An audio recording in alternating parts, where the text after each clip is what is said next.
வீடியோல கூட யாரோ சொன்னாங்க இறங்கி கூட நிக்க முடியும் அப்படினாங்க. அப்படிலாம் கிடையாது. கீழ சேரு ஆழம் அவ்வளவுதான். ஓ அவ்வளவுதான். கீழ சேரு இல்லன்னு சொல்றாங்க. ஆமா ஆமா.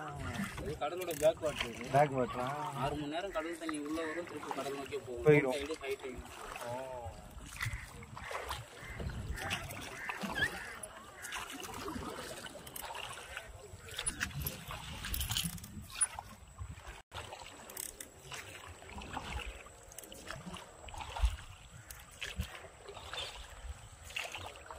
ஒரு பறவை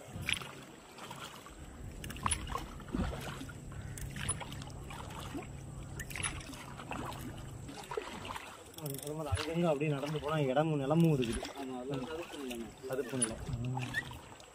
அந்த இடத்துல மட்டும் கொஞ்சம் ஹைட் இருக்கும் போல அதிகமா. தண்ணி ஏறிச்சுன்னா அந்த தேர்த்து போகும். தடுப்பு நிலத்துல வளரக்கூடிய மரங்கள். தமிழ்ல சுரப்புண்ணைன்னு சொல்லுவாங்க, இங்கிலீஷ்ல வந்து மேங்க்ரோவ் ஃபாரஸ்ட். மேங்க்ரோவ் ஃபாரஸ்ட் இல்ல அலையாத்தி கடவுள்னு சொல்லலாம். சுரப்புண்ணை இதெல்லாம் ஆலமரத்தை எப்படி